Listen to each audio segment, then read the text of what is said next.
So just for chatting's sake, we started talking about on St. Elsewhere. I mean, you already had a career before St. Elsewhere, but when did they start putting the Steve Allen people in St. Elsewhere? The producers and the writing staff were all, like I was, big fans of Steve Allen's show and everybody involved. So a decision was made, I think it was the second year, to get as many of the people as possible. To get you, and to get Tom, and to get Steve, and to get, gosh, I think we got a lot of the people from the show. We didn't miss many. Yeah, I know. My wife was. I was the father of Howie Mandel's father. Right. I forget the character. What was his character's name? Dr. Fiscus. Dr. Fiscus. Wayne Fiscus. Right. We didn't get Don Knotts, though, did we? I don't know. I don't think we got Don. I think Don's the only one we missed. I'm just thinking off the top of my head. But I remember Lady Kazan was Mrs. Fiscus. Right. I was the father. It was a very flattering situation because St. Elsewhere was red hot. It was a good show, and to be quite fair, though I worked a good deal before St. Elsewhere, my career hadn't really taken off. I'd spent 15 years as an itinerant actor, kind of a day player guy, a day here, a week there, a few weeks there, in some movies, but I never really had a film or anything that broke out by any stretch of the imagination. It was St. Elsewhere that really gave me some mild measure of success that still I'm kind of riding that wave today, many years later. Your namesake dad, Ed Begley Sr., was he someone who said that do it or don't do it? He, if anything, seemed to give me the impression don't do it, though he tried to remain neutral about it. He had been through an experience with my much older brother Tom, where he had helped him, kind of pushed him into show business, and they'd had a vaudeville act together, and Tom at some point in his life resented it. He said, I want to be out playing stickball, and you had me putting, makeup on and going out there and doing the circuit. You stole my childhood from me. He went, whoa, never again. I won't be doing that again. So he did not at all push my sister and I into show business, quite the contrary. But then I could see, it was quite clear he was pleased when I did get into it. Very little as an actor when he was alive. I was mostly an assistant cameraman. I'd gotten into one of the unions, NABET. I couldn't get in the IATSE, so I got into NABET, and I did a lot of commercials and small films and things like that. And I worked in NABET as an assistant cameraman and made a good living, and he was very proud. He'd drop me off at work sometimes, and he'd stop and have a donut and coffee with the crew. How's my boy? Is he doing a good job? Yeah, he's really good. He's a good You're kidding. He's good? That's fantastic. He was very proud. It was wonderful. That's good. Considering the option. Exactly. Yeah, that really is good. I loved it. And then, by total coincidence, I'm sure, when he passed away, somehow then the acting work took off a little bit. Took off a great deal from what it was. I'd work, a couple days a year as an actor, maybe. 67, 68, 69, 1970 when he died. Then I started to really work with some regularity that continued to St. Elsewhere, and then it went on to another level. When you're in a show like that's that well written and well directed, well produced, you get an Emmy nomination every year, then you got to really screw up to not make a living the rest of your life. You got to drive in a busload of nuns or something to blow that one. It's kind of like winning the lottery. I didn't even buy a ticket, but when you get in a show like that, you get a lottery ticket for, if you don't blow it, you're kind of in pretty good shape for life within certain parameters. You can't have a big mansion or something. You can live in a house like this the rest of your life. Not that there was so much money in St. Elsewhere, but then you have a certain amount of cachet for your career. Nobody really got rich off the show because it was a big ensemble show, so there's a lot of salaries to pay. It wasn't that we all got so wealthy on St. Elsewhere, but you get a certain position in the business that if you don't screw up and look at Bill Daniels and David Morse and Bonnie Bartlett and Denzel Washington, he's done okay for himself, most everybody in the show did very well. Howie's doing very well, Howie Mandel, and everybody that I know on the show has done very, very well because it was a quality show. And the production staff, the writing and producers, have all gone on to. Can you remind us of some of those? Oh yeah, Mark Tinker went on to L.A. Law and then NYPD Blue. He's executive producer on that for years and directed and won numerous Emmys for his directing work. And now he's working with David Milch again and other projects. Other people, John Macias went on to create Touched by an Angel. He co-created that, I believe. And he also did Providence. Josh Brand and John Falsey, were the creators of the show. They went on to Northern Exposure and all those other wonderful shows that Josh and John did. Bruce Paltrow, wonderful producer. He'd done White Shadow, he did St. Elsewhere, he did many other TV shows after that, Tattingers and this show and that, and a wonderful guy. We miss him. And he had a couple wonderful children who are doing very well in the business. So everybody in the show did very, very well because it was a good crowd. You look at some of the guest stars, people like yourself and people like who were not well known like yourself. Ray Liotta had a small part in the show, was this wonderful actor. We had a lot of people like that who were, just guest stars on the show. And they all did very well. What was where did it go from St. Elsewhere? For me, I did some movies for a while. I did, I was still in my 30s and I did some movies as a co-star and what have you, and did that for a while. I still do movies, but now do more kind of ensemble movies, as I went into my 40s and then my 50s. I'm very happy now to be part of that troupe of people that do those Christopher Guest movies, Best in Show, Mighty Wind. Yeah. We're doing another one in October. Those are great fun. Major fans of that. That comes thank up you. in conversation all the time. Thank you. Those are fine movies, and it's a wonderful experience because it's a 25-page. We're going to hit you up for some phone numbers. We're trying to chase down Harry Shearer and some of those. I'll give you their phone numbers, their home addresses, and their social security numbers. Whatever you want. For the right amount of cash, I'll give you any of that. The star identity thievery en masse.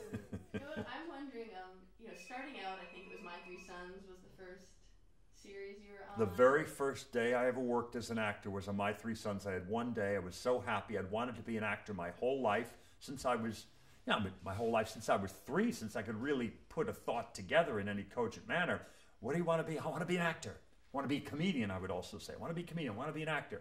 And then finally, and I kind of resented now. It's so funny when I look back at it.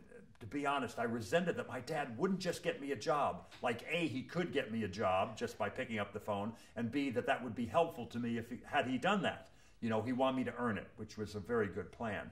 But I resented it. But finally, age 10, I started going out in interviews, clearly helped me with that, But I never got a job. Why? Because I didn't train as an actor.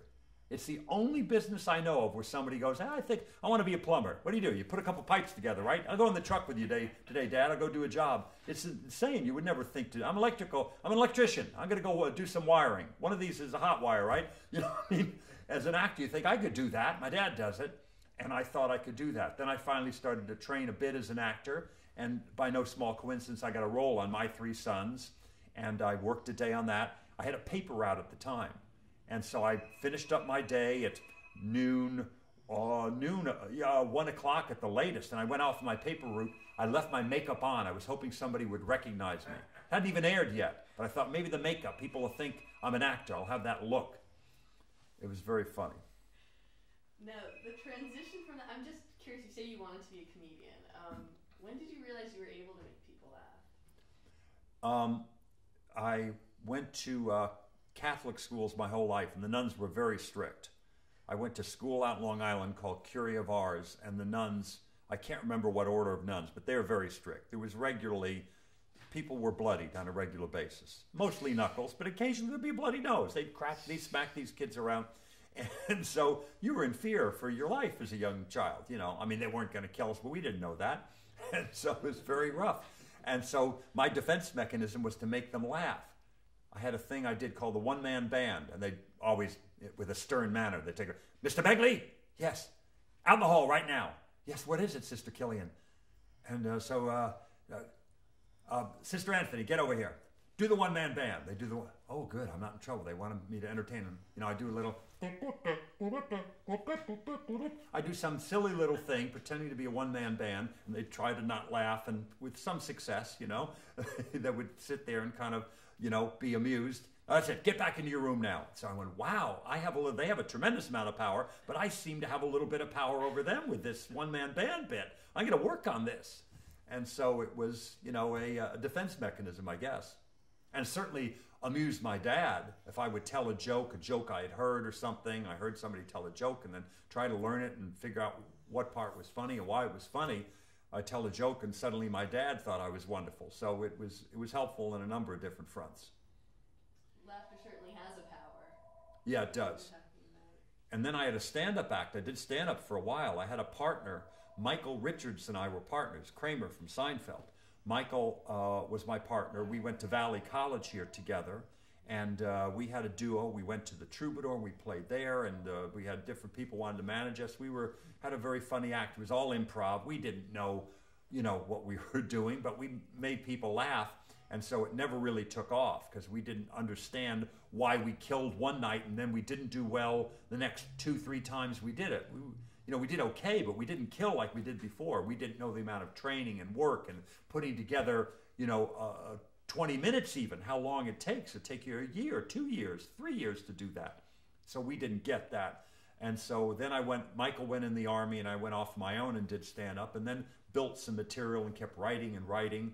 And I did stand-up at Max's Kansas City and the Bottom Line and the Troubadour and the Comedy Store and the Great Southeast Music Hall in Atlanta and the Quiet Night in Chicago and big venues like the Nassau Coliseum, 18,000 people. I opened for Loggins and Messina and John Sebastian and Poco, and that was incredible to open for, for those kind of people, and in a stadium of 18,000 people. I felt like I hit the big time. Can you describe for us like your comedic style at the time, what your act was? Yeah, I look back at it now. It's one of the stupidest acts of the period being the 70s, kind of drug era jokes and what have you. And I certainly had plenty of those, but I was a prop comic. If I was doing it again, I would never do that. But it was, I was a prop comic. I came out at first in an LAPD uniform, full LAPD uniform. Came out to talk to the kids about drugs, some of the problems of the communities. And reds, yellows, dragonflies, snapping turtles, Donald Ducks, Tinkerbell, some of the drugs you kids are coming in contact with. And I've just had this bit, and, it did very well in the 70s because I looked like a cop. I cut my hair really short, and I came out and did that. Then I put on a wig, and I'd be like a hippie with an IV in his arm. I'd come out to do my act, as a rock musician. I came out with an IV stand and a thing in my arm. And I had a breakaway bottle that I'd play, and I'd beat my head on the ground and finally break a bottle over my head. It was just anything for a joke. And then I progressed. I had slides and music playback. I wanted to make it as complicated as possible.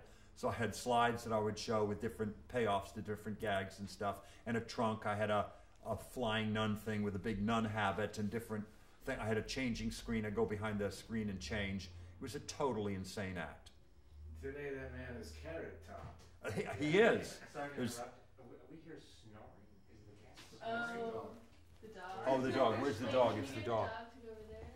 Where's the dog? Right here. Molly, come over here. Go here. Yeah, she Aw, does that. Sorry, You're a good Molly. girl. Go over there. I heard a tooth over here. I thought I put people to sleep with my stories before, but never even an animal. Even man's best friend is no friend to Ed. This is so interesting because a lot of people who know you from like this younger generation who knows you from the Spinal Tap movies is this kind of more very dry, unsuspecting character. You play like kind of a straight character that is hysterically funny, but it's so far removed from what it sounds like the stand-up act was. Oh, it was an insane act. How did you shift like? I just went where I've always gone where the opportunity was. Oh, I can't get work as an actor? I'll be a cameraman. Oh, okay, the camera, that's hard work, but now there's an opportunity as an actor. Thank you. I'll get back to you. I'll do this. Oh, the acting thing had slowed down. What am I going to do? I don't want to sit by the phone. Let me write some stuff. I'll do stand-up again. I did a little bit with Michael. I'll write some stuff, and I'll go on the road. And okay, good. I'm making. Oh, now the acting is beckoning, and the stand-up, that's hard work. And on the road, working in saloons. Who wants to do that? I'll work as an actor now. I just kind of always went where the river took me. You know, I just would go where the work was and where the opportunities were. Mm-hmm. I think that's something. Actually, Betty White was the one who we interviewed. You said that you got to take the jobs as they come. That's a lesson. Right. Absolutely, there it is. Nothing should be beneath you. Right. The Michael Richards, were you involved at all with Fridays, that show? I was not. I was involved by being a fan and an occasional hanger-on. I would visit him on the set of Fridays. You know, he is a brilliant physical comedian. He's a brilliant comic in every way. But back at Valley College, this is 68, 69, before we had done, you know, we'd just begun to do stand-up in 69, he and I together. But he was a brilliant physical comedian. He could do things physical comedy that was brilliant. And then he chose, well, okay, people say I'm good at this, let me work on it some more. He studied Chaplin, Paul Parrott, you know, Buster Keaton, studied Laurel and Hardy, watched these. They didn't have DVDs then. He'd get a tape deck, a 3/4 inch or whatever tape you could get back then, Beta or something, and we'd watch these tapes and study the thing. Certainly not to steal their bits, but to work and see what's funny there. They fall down the thing, and then the piano falls on them. So, you know, physical abuse can be funny, okay. Pain can turn into humor with a certain addition of certain elements. And he became another, which you saw on Fridays and Seinfeld. He took it to another level. He's always been a very hard worker. So by the time he was on Seinfeld, he had a craft that is unmatched as far as, you know, physical comedy. I can't think of anyone better. He's the best that I've ever encountered. Yeah, I think so. His entrance is an absolute classic. And other stuff, he'd be lighting a thing on fire, you know, the Kramer stuff, and you know, falling off couches and what have you. I mean, just he's the funniest man I've ever worked with or known. He's extraordinary. What can you say about for yourself personally? You said that you went back and actually studied the people who'd come before, the Buster Keatons, the Charlie Chaplin. I don't know if that's who you looked up to, but what's the importance of what students interested in comedy today can take from those who came before?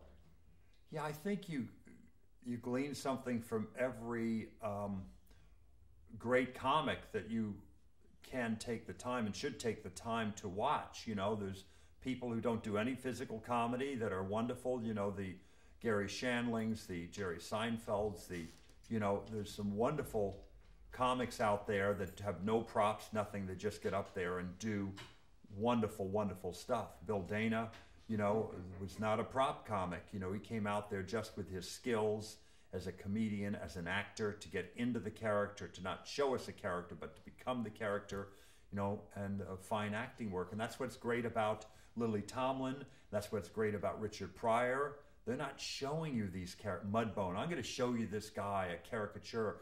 To me, he's a fine actor, Richard Pryor. He can be, and he would become Mudbone. He literally, like one is possessed, you know, like you're channeling someone. And the same with Lily Tomlin. She really is a wonderful actress, and she, in a one-woman show, you can see she can turn in a dime, become this character and that. And it's fine acting, and that's always good. That's what's great about Jonathan Winters, too. You know, he'd be Marty Frickert 1 minute and be Elmo P. Suggins the next, and you know, he's a wonderful actor, and that's what I've always been drawn to as a fan of comedy. Those kind of people that can do that kind of thing, to do those wonderful characters, and I think it's important for young comics to study that and to see and really go far back to the Buster Keaton and the Charlie Chaplin and the Paul Parrott kind of level people.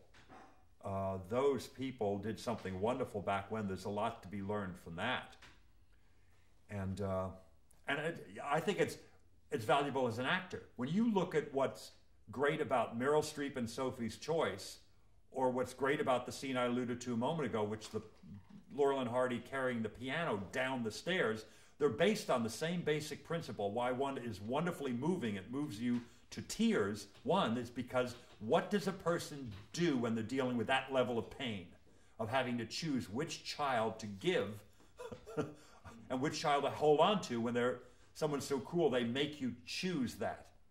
So how does a person, what would you do if you were in that situation? And it's moving beyond words, what someone would do to witness that and experience that with a fine actress like Meryl Streep and in that wonderful movie.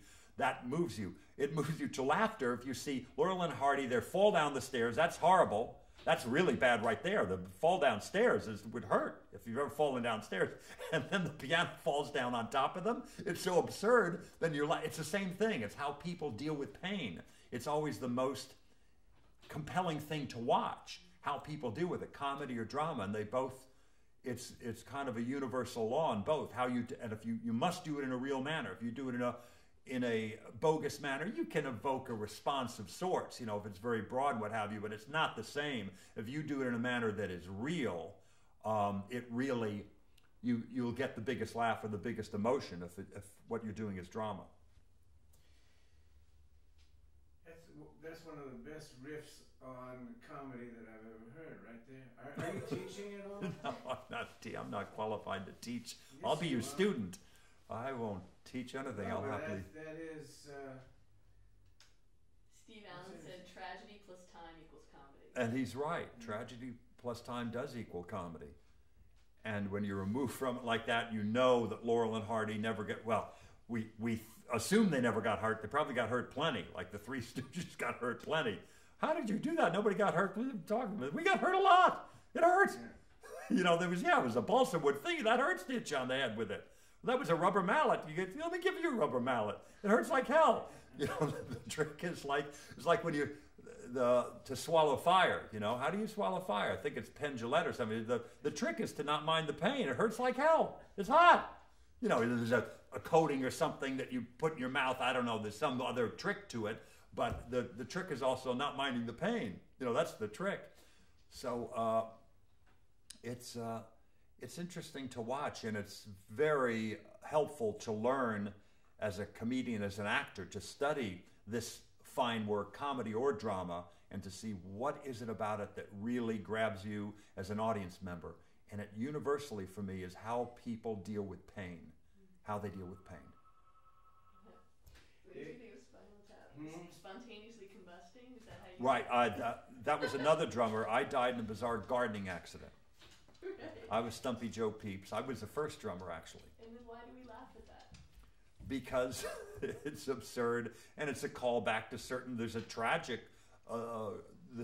aspect to it. A lot of drummers did in the '70s die.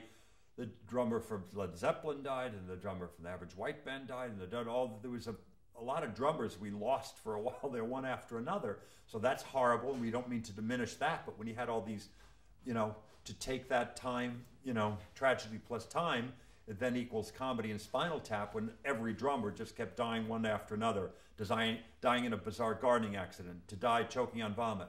No, someone else's. To die spontaneously combusting, and all this stuff. That you turn that tragedy into comedy. The tragedy plus time equals comedy. The operative joke was, other than that, how did you enjoy the play, Mrs. Lincoln? Right. Yeah. But now they've crossed that border. I guess it was Saturday Night Live. Yeah. If Now it's still dead. And yeah. like Tragedy plus time equals 24 hours, right. if that. It's. What is your take on the license that people are taking today? There's all of those rules, especially on Saturday Night Live, where we were told an edict came down that said, "Don't worry about endings." Right. Yeah. I think you got to have endings for bits, and I had a lot of irreverent stuff in my act back in the '70s, and stuff that I would never do today. Stuff, I was in my 20s, and I did a lot of stuff. I'm not for censorship, don't get me wrong, but I chose many years ago, by that being the late 70s, I decided to stop. I don't think it was funny to make fun of dead people. I'm not saying things should be off limits, but I'm not for censorship, but I just choose not to do that. I have a certain amount of reverence for people, and people have families and other stuff. You know, I try to be more sensitive, you know. We were discussing whether or not there is a room for the entertainer to come back, because now the stand-up starts an act, and when it gets a big laugh about 20 minutes into and says, "You've been great," and walks off the stage. I mean, there's no beginning other than, "Hi, how are you?" Right. And then there's no act as we were aware of. Yeah, it's very different. I watch a fair amount of the comics on, you know, Comedy Central and on HBO and these different venues. A lot of them are very good.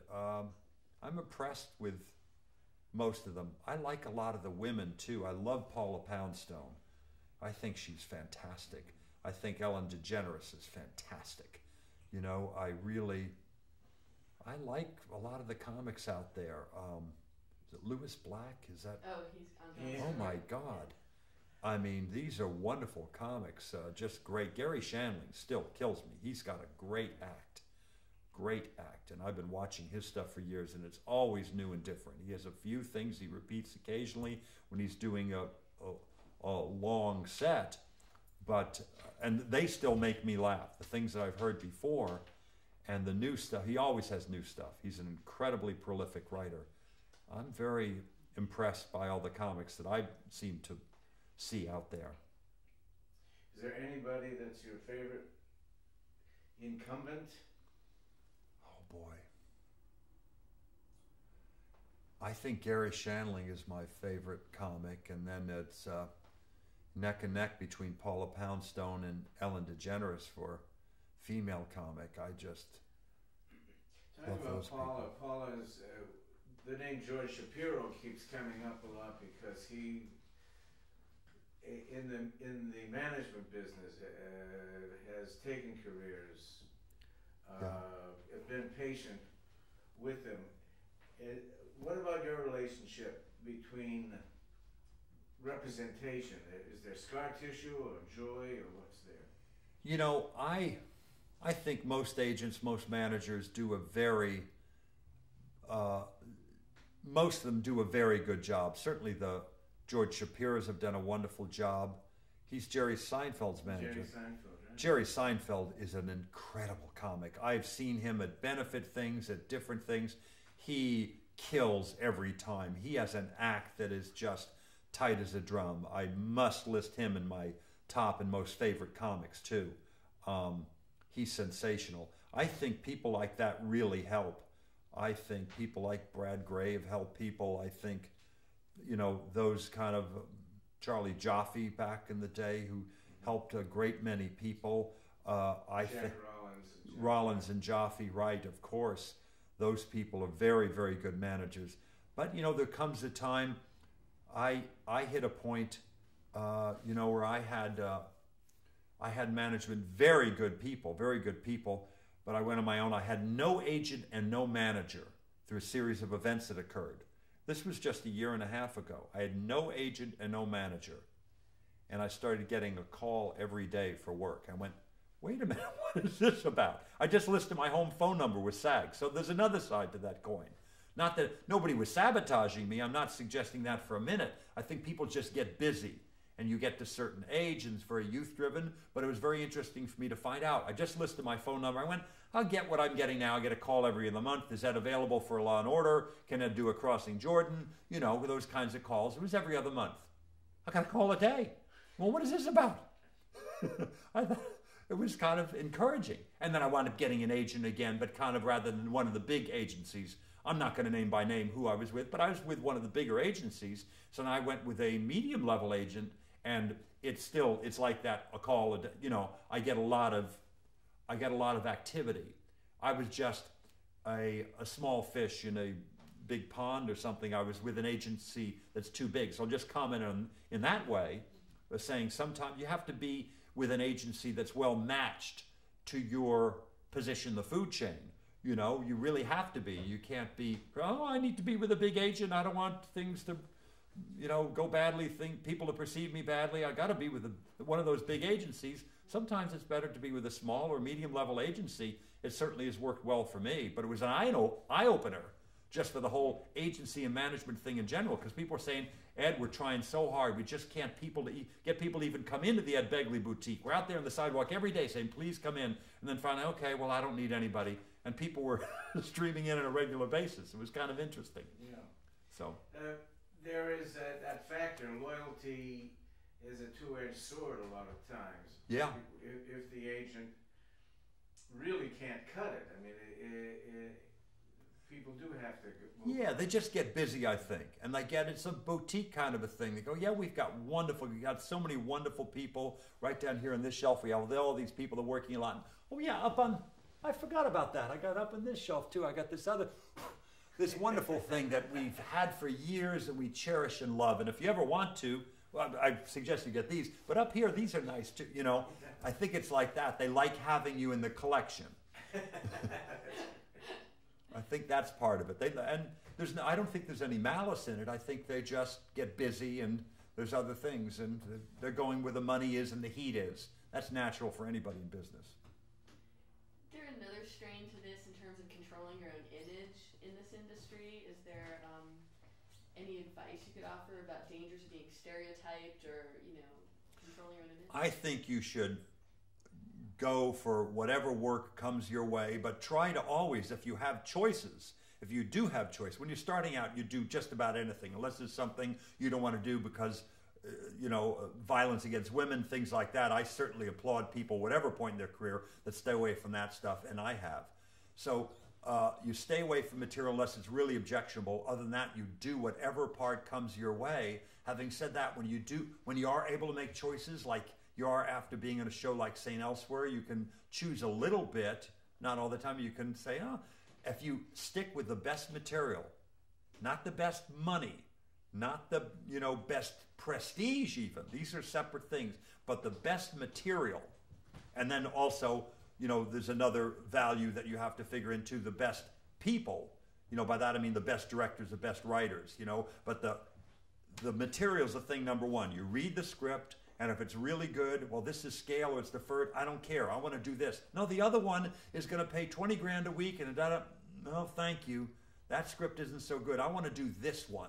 That's the best long-term plan. When actors ask me for advice, I give it to them, and I say, always go for the best material if you have that choice. And the second thing, where do you live? I say, I'm asking you for acting advice, not real estate advice. I said, I'm giving you real acting advice. Where do you live? Well, I got a little apartment on Burbank Boulevard in Whitsett. Good. Stay there if you get the series. Stay there for the second or third year, and if you do move, then move to a modest house or a rental or whatever. Do not go for the big, I got a series and blah, blah, blah. Then you get the big mansion or the big car and all the stuff. Then you got to keep stoking coal in that furnace to keep it burning, You got to, I got to take that crappy TV movie. My accountant said I need to do it. I don't want to. I got to do that crummy commercial, but I'm going to be broke if I don't, because I got the chandler and the masseuse and the spirit guide and the chef and the driver to pay. And they're doing stuff you don't want to do, and then their career tanks. Rule 1, go for the best material. Rule 2, keep your life simple. Live simply so that others can simply live. It's a good way to live your life anyway, but also it's good for your career. It is career advice. Keep it simple so that you can do the best material. That is wonderful life advice for anyone. I think so. You can't assume anything. Yeah. In keeping with this, I wish I had known that before. Train of thought. We know that you can't teach anyone to be funny, but if you start off with a natural gift, are there certain tools that you've sort of honed in on through your career of how to sharpen that gift, how to make it better? Yeah, the greatest thing I did to try to improve as an actor and as a comedian, specifically comedy, was to go out and do clubs. You can't pay, there's no workshop, there's no school you can go to, there's no college in America where you can find out right there, it's very immediate, what makes America laugh. Or if you go on tour around the world, what makes France laugh or England laugh. You go on tour to clubs and colleges and concerts, and it's very immediate. It's either, who is this guy? What the hell is he doing? Thank you, next, you know, I mean, you're going to get that, or you're going to get laughter or something in between. There's no, you know, preview house needles to worry about or focus groups. The focus group is right before you. They're going to either laugh or they're not. So you'll learn, wow, why did that tank tonight? Oh, you know what? I took too long before I did the thing with the bottle. I didn't take a pause like that before it tanked because I took too long. I thought it'd be funnier to really take a long beat, but that Bill, I killed the joke by taking the long beat. Let me try it tonight. Oh yeah, it works. Hit the head with a bottle quickly and it works, or take the other way around. You find immediately what it takes to make people laugh. That was the best training, to get out there and do it in clubs, to do stand-up, to work in a comedy and improv group, whatever your thing is, whatever you want to do, to get out there and work and do it. You'll find right away what works, because it's very immediate gratification. You will get people to laugh or you won't. Let's talk a little bit about advocacy, because you're Ed Begley and the environment are one and the same in the public image. Has that been a plus? Has it ever been a negative? According to my managers and agents back when, in the early 90s, it was a minus, and for a while, through the mid-90s. And I have some evidence to support it. I mean, people would literally come up to me in a set, an assistant director with a little headset on. Yeah, I'm going to talk to him right now. Ed, could you sit down for a minute? Yeah, I said, what's the matter? Is everybody okay? I said, I thought somebody was hurt. No, we got the scene with the car tonight, Ed, where you're supposed to drive the car up the driveway. And didn't the Teamster get the car? What happened? Was there an accident? No, Ed, there's no accident, but we've been looking for days to get an electric car, and it's literally 20 feet. I said, you think I won't drive a regular car 20 feet in a shot? It doesn't call for an electric car in the script. I'll drive the car 20 feet down the driveway. We're fine, Bill. We're fine. There's no problem. Thank you for being so understanding of my preference. I drove my electric car here today, but if you couldn't get an electric station wagon, we're going to be okay. We'll get the shot. Thank you. Literally, a guy did that to me. Another guy, a woman with a head said, hi, I'll talk to him right now. Ed, I swear to God, we're going to have it taken care of by lunch. Please don't. What is anybody here? No. We're going to, by lunch, I swear to you on my children. What's the matter? We'll have the recycling bins by lunch. Get him a lunch. Get him by wrap. It's fine. Thank you for even thinking about the recycling. They thought I'm going to storm off the set, you know? So there was a perception out there of me being militant to the point of being problematic, which I never have been. I'm certain I don't even proselytize about this stuff. I just do it, and people, Ed, huh? Where do you get your electric car? Oh, I got it in the set. You know, anybody that asks me, I tell them on camera or off. I tell them, you know, but I really have never went, hey, you got to get me on a show. I want to talk about electric cars. I've never once done that. Or, well, give me the microphone. I want to. People ask me to come and speak about this stuff, and I always do, because I think it makes long-term sense. It's been good, not just for the environment, for my pocketbook. I now live in a house that costs next to nothing to heat or cool because I have good insulation, double pane windows. I got an energy-saving thermostat. I got solar on the rooftop, so I make nearly all my electricity there. I grow a lot of my food in my backyard. I heat my water for showers and laundry with solar panels too. My fence never needs to be repainted because it's white all the way through. It's made from recycled plastic. And by the way, no termite ever eats it. It's like, what, a 100-year fence? And on and on. You go all the way around the house. Everything that I did for environmental reasons is long-term economic, you know, well-being. I now, you know, I'm saving money. I'm helping the environment. I drive my electric car around. I never buy gasoline around LA, you know, because I just drive this car that's charged on solar. When I go on long trips, I take my wife's hybrid. I drive to Austin, Texas. I just drove there for $70 in fuel. You can't get a Greyhound ticket for $70. All this stuff that I did for environmental reasons, good for the environment, good for my pocketbook. And how about this? In 2005, less dependence on Mideast oil. Is that maybe a good thing for our national security nowadays? I did all these things for one reason. There are all these added benefits. So it's been a very, very good thing. And I wish we had the leadership at the national level, you know, and in every state, at the state level, so that people would do these things. So we had American-made hybrid cars, and lots of them, not just one. Lots of hybrid vehicles that you could get. And solar panels would be bought by a lot of different individuals and companies, so the price would go down with that kind of volume, and on, all those things. I think it'd be good for us as a nation to do that. Have you found out, I've been writing, using as chapter titles, Don't Buck the Bromides. You just got Perception is Truth. Right. You have to, have you had any problems bucking bromides, out of sight, out of mind? You pretty much stayed in the community.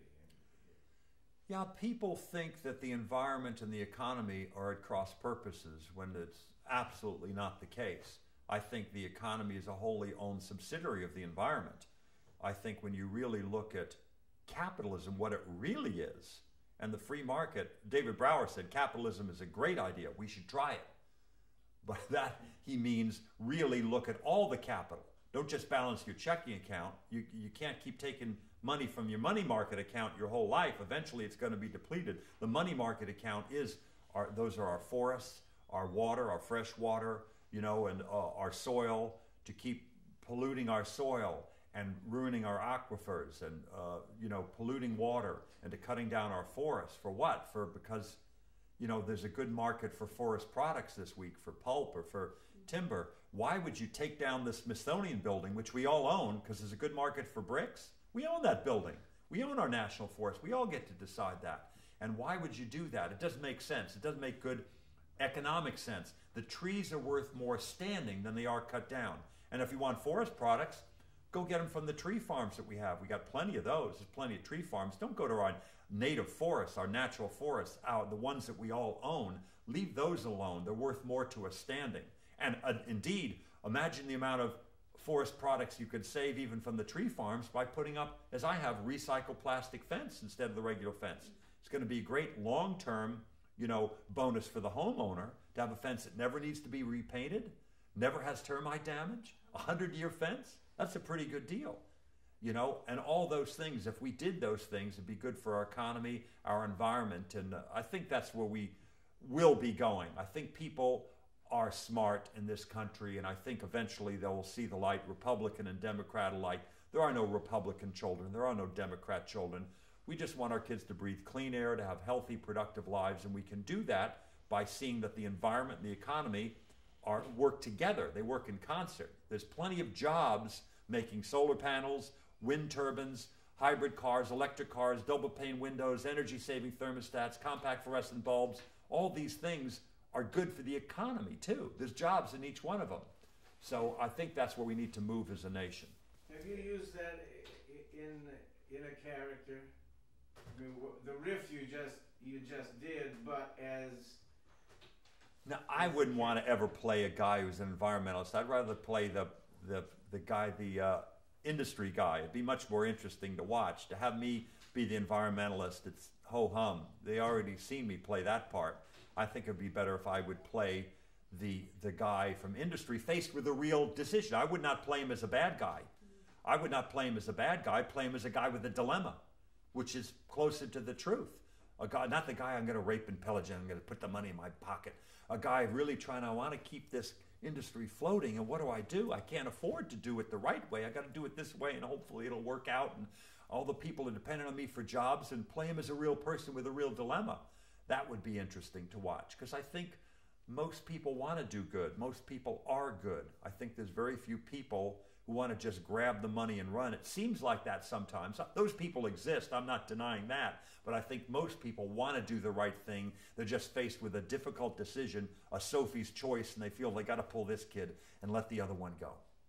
And I don't think we have to do that. I think we have to stand up to that. I think it's also greatly to do with awareness. Probably a lot of the things that you've just spoken to us, many people wouldn't know about unless someone like you who was so visible brought it to light. And I wanted to talk about that for a second, because a lot's been said, pro and con about celebrities using fame to talk about political or social issues. But there can be a great advantage to using this soapbox if you've got one. Yeah.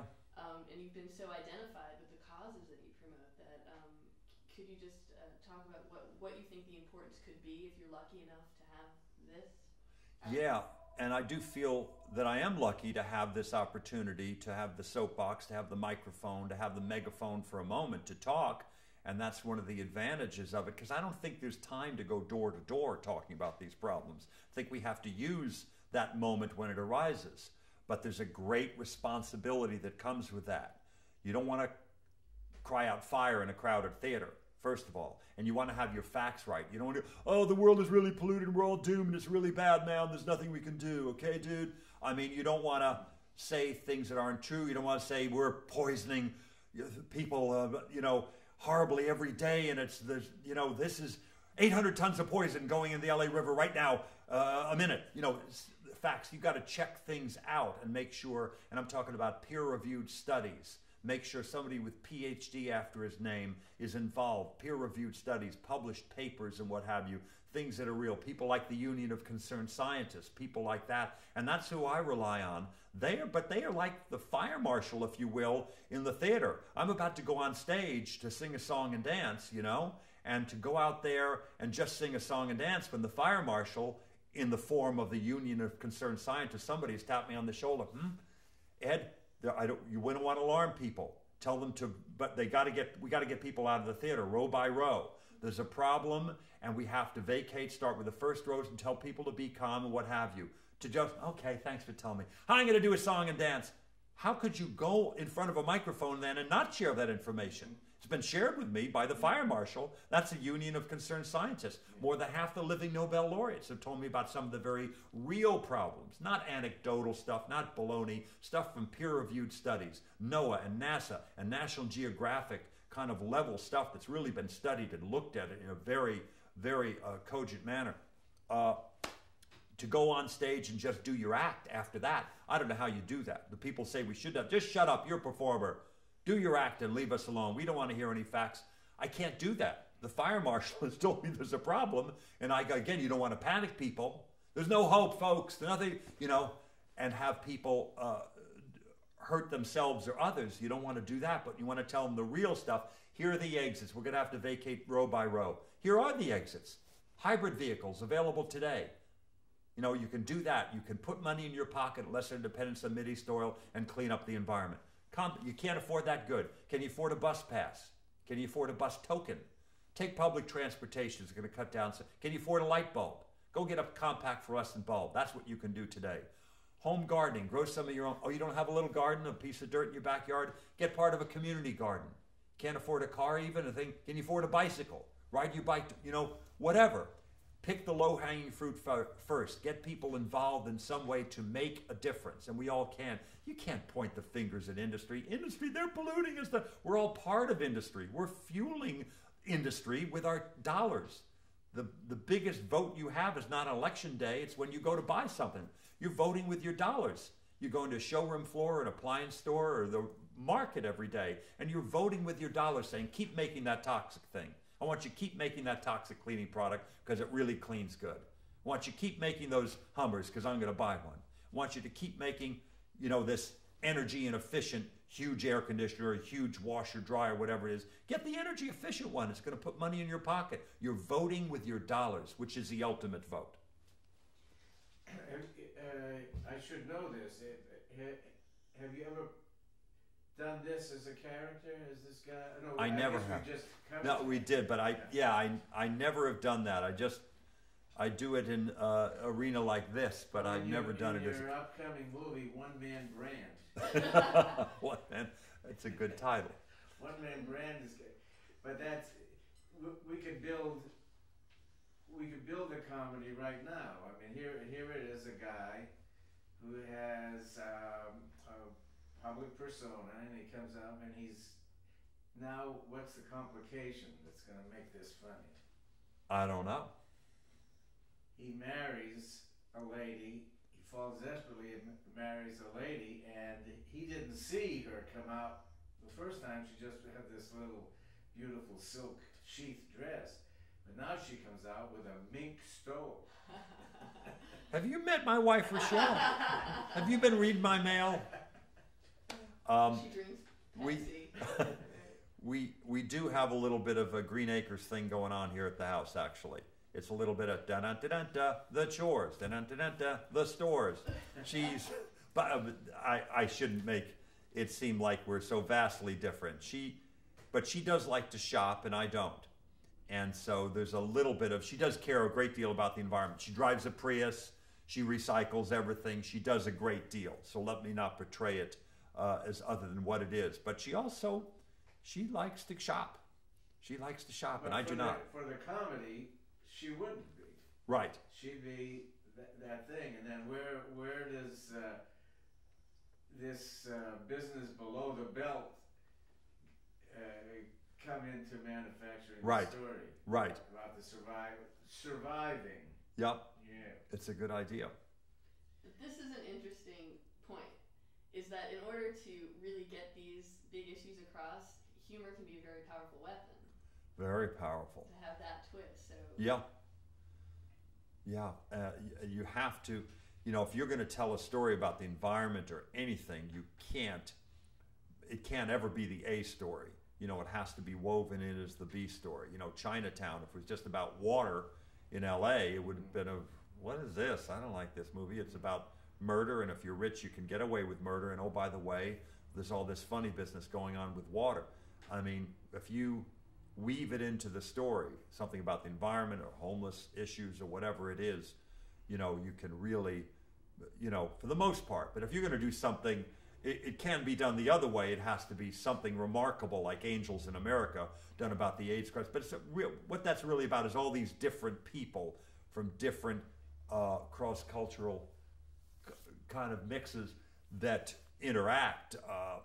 You know, it's about the people. And oh yes, by the way, it's in the middle of this plague that started to befall us, that we became aware of in the early 80s.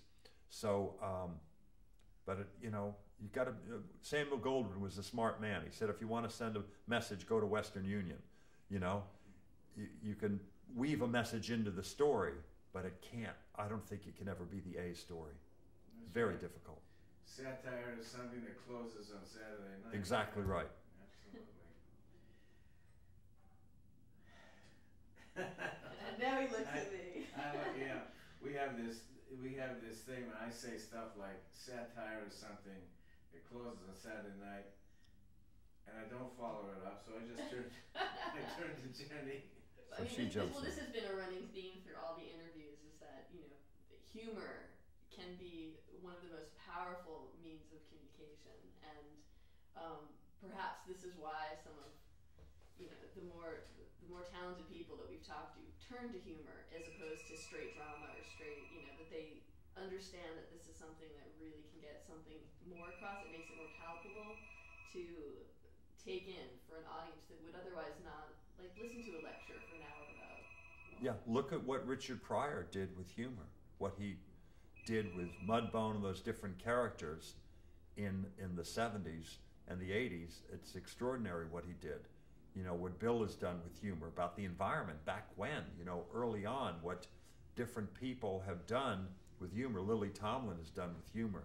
I mean, it's extraordinary. Great social commentary woven in. It's always about the behavior and the character, and the comedy is king, but you wind up getting a wonderful message in the mix that you leave with, I think, in each of those cases. I think it's wonderful. It's the most wonderful way to get a message across. It's as good as Western Union. And the other plus is that we all, I think, need to laugh more today anyway. You need to laugh. If you take stuff too seriously, I think it was David Brower, the great environmentalist David Brower's Rule 9, I think he called it, you know, never take things too seriously. You got to get out there and have a good time. You make yourself mad fighting this and fighting that. You got to get out and enjoy the outdoors and have fun and keep a sense of humor about it, or you'll be so angry you'll never accomplish anything. No, there's a lot. I had a chance of working with Norman Cousins, Lawrence Peter, Dr. Peter Principal thing.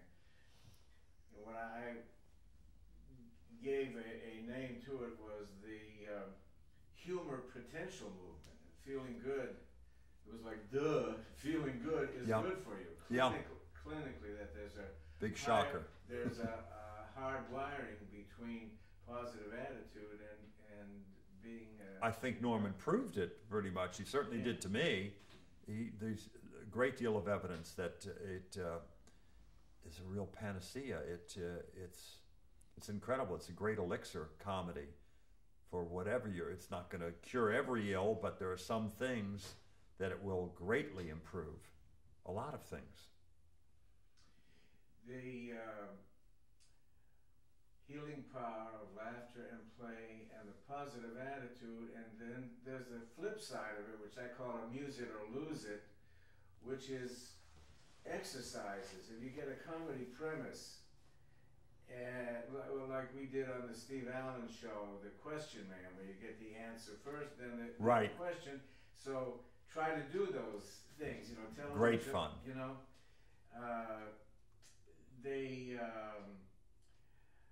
I'm reminding myself I have to finish. I've got the material, so I'll have to finish that book, and we'll You do should. the movie One Man Brand. I think you just came up with a new reality show idea, by the way. I think we should do one of that. You Great. produce it. Great. Give Emerson a piece of the action here, and Bob Fleming is making a note. Yep. Given the benefit of hindsight, since presumably many of whom will be watching this someday will be students interested in pursuing comedy themselves or pursuing life in theater, is there any kind of advice you would offer? It could be a broad life lesson or something specific, but to someone entering the business? Yeah, the advice I give actors and actresses when they ask me, what do you think, should I go in the business or comedians? I always tell them, absolutely not. If you have to ask that question, the answer is no, because many people do. I was thinking of getting in the business, should I? Oh no, no way. If you come in and ask me, but if you say to me, I have a passion, a desire beyond all words and measure, I have to do it. What do I do with this passion, desire? I'm waiting tables, but still I got to go act on my free time and go down to the Matrix Theater and be part of a little play. I said, good, okay, you're going to be fine. Keep doing that and get out there, pick the best material, and then give them the list from there. But if anybody ever asks, you know, should I be an actor, should I be a comedian? No way. If it's an option, no. And you look at the people that hung in there year after year after year, decade after decade, some of them, and never really making it. In my case, 15 years, still an itinerant actor at best, mostly a day player working here and there. To be honest, I was thinking of packing it in. I was going to move to Atlanta, of all places. It was a town I'd done stand-up in, and I liked the town. It was kind of a cosmopolitan town, the South. I thought, I'll try to be a big fish in a small pond. Maybe get a talk show going there in Atlanta. I don't know how I go about that, but I'll move to Atlanta and try to get into the scene a bit. I know a few people there, and try to, because this isn't a decade and a half. You've been working a decade and a half in the storm door industry, selling aluminum siding or whatever, and you're not really getting to where you want to get to be the manager of a storm door company or whatever your dream is. It's time to shake it up a little bit. So I thought I'll move to Atlanta, and I literally talked to my wife at the time. I said, we gotta, I think, bust a move here and go, move to another place and try something new. Ring, yeah, hello. Oh, what is it? What's it called? St. Elsewhere? Yeah, I'll go in and read the thing. I'm thinking I'm leaving town. No, I'll do this one last interview. I literally was about to leave town, and I got this call to do for a part in St. Elsewhere I didn't get. I was up for the part of Dr. Peter White, I guess, part that Terrence Knox got. So it wound up being murdered later, wound up being shot. So they threw me a bone. They didn't give me the part of a regular. They gave me this part of this guy, Ehrlich, who was had just a few lines and what have you, and okay, I'll do that. And then I wound up having these scenes with William Daniels, and they went, wait a minute, what's this? This Mutt and Jeff thing between Bill Daniels and Ed Begley? Well, maybe we'll write some more for this. And it was a recurring character that then they made a regular. So it's so funny the way fate, will, have some twists and turns for you. I was ready to leave town because it just wasn't happening. And then something kept me here. So don't give up. Don't give up. No te rajes. Don't give up. Yeah, that's good. We have a stat question that we don't have to wrap it. We'll stay here all day. It's just wonderful. But the one-liner is, was it worth it? Oh yes, it was so worth it. I wasn't kidding what I said before about winning the lottery. I really feel like I won the lottery, and I didn't buy a ticket, to have a job at all in 2005. I feel like I have the status symbol of the new millennium, a job, to work as I do. And now, not to have a 9-to-5 job, to work one day here, 3 days there with different people, sometimes the same people, to have a job doing something that you like, something that you love. I mean, it's off the charts great. I'm so lucky. I just feel blessed beyond all words to do the kind of work I do and to get paid for it. It's great. I'm blessed. It was so worth it. And if it stops tomorrow, I wouldn't count myself a loser. It's been a great ride for now. And if it stopped tomorrow, I would still, I hope, be very grateful, because it's been 38 terrific years. And having said that, I hope it does continue. If not, you've got the Begley's best. I've got Begley's That's right. best. You wanna do a product club? We can't, here, Endorsed by Bill Dana. we've got to, we gotta talk a little. I can be the cheap huckster you always knew me to be, Bill. Hi, you know, it's kind of a funny thing, but cleaning products can be quite toxic, but not this one. Begley's Best, available now at Whole Foods and many other markets. Thank you so much. Give it a try.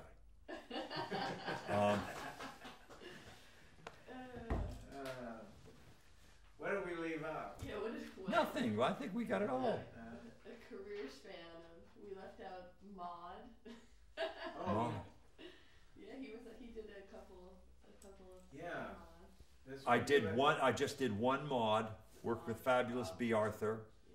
That's the first time I worked with Norman Lear. Then worked with him again on Mary Hartman. Mary Hartman. Big fan of Norman's. I did a brief thing in this show, You're at the Top, for him once too. He's so terrific.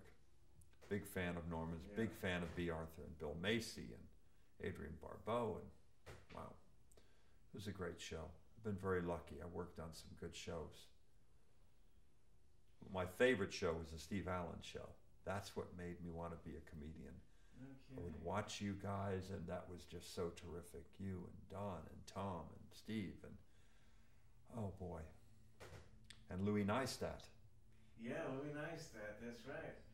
Well, we have interviewed Louis Neistat, and we are going to interview B. Arthur, so we got you sandwiched in Great. with the family. Proud to be in that company. Yeah. All right. Thank you so much. Thank you Yeah. for your so much. Great. It's terrific. Great. I mean, you're. Thank you all. You got a good battery in that thing. That's pretty good.